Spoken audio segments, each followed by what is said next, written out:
So folks, we discussed different kits that I would recommend carrying in the Southwest, and then we migrated into the West Coast, specifically the Mojave Desert. What I want to do is I want to take this video series a step further, and I want to finally wrap this up with additional items that I find to be important and that I carry on my body. The first item is a spot device, a GPS tracking system. And what the spot does is it tracks your location and it tracks your movement.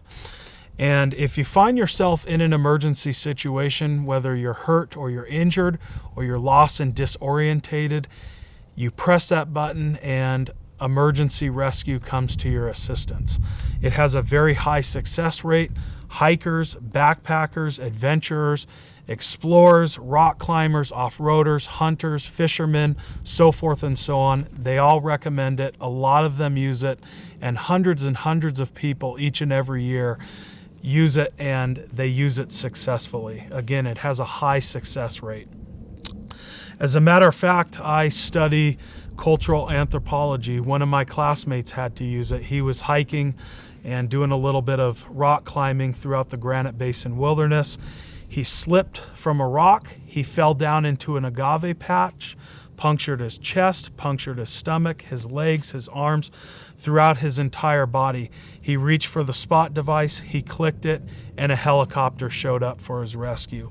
So again, folks, I highly recommend it. It can be a very important piece of gear, and it can save your life in an emergency situation.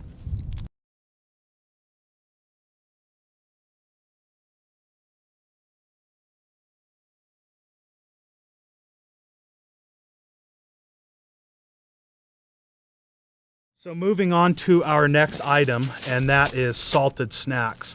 You know, I constantly talk about staying hydrated and drinking plenty of water when out in the environment, and that's because dehydration is a very real thing, and it affects quite a few folks, especially out here in the desert regions where it gets so hot and dry.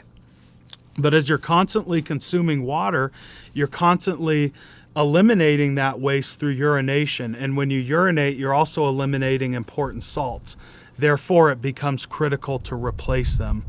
Hyponatremia is a very real thing. Research shows an estimated 3 million people in the United States alone suffer from it, and these folks will come out to the desert regions, they'll go on multiple day hikes, and they're wise enough to consume heavy amounts of water, but they're pissing all of that water out without replacing the salts, and then hyponatremia sets in. So it's a very scary condition, and it's important to monitor your body and listen to your body. So what I do is I carry salted peanuts, sometimes salt packets, sometimes both, depending on my length of stay. The next item that I have is clear aquarium tubing. Out in the Mojave Desert, the eastern portions or the Superstition Mountains, where you find lots of rock outcroppings, natural overhangs, pockets and pools of water, so forth and so on, those pockets and pools of water are not always easy to get to. They're in between cracks and crevices, so dipping your life straw in a primary source or luring your camelback down isn't always an option. So with this, I carry 7 feet of it. I just throw it in the source and I drink directly from that source.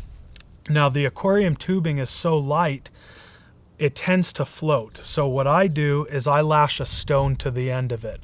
I'll puncture a hole in the tubing and I'll lash that stone on with natural vegetation, and that gives it a bit of weight. So it submerges it into that pool, and then you can consume. So the final item that I wear is a wide-brimmed hat, and I want the brim to be wide enough to cover my shoulders. Out here the sun is extremely intense, especially during the summer months, so this creates a nice microclimate of shade, and it protects me from the elements. This is handmade in Guatemala, and it's made out of palm leaves.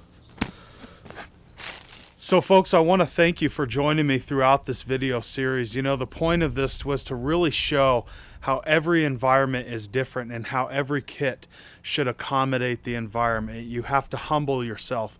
You have to accept the environment. You have to learn it. And most importantly, you have to respect the environment. It's important to preserve it. because this is all we have. Once it's gone forever. So with that, once again, I do appreciate you joining me through this video series. I'm Jeff with PrimitiveLifeways.com. We'll see you in the next one.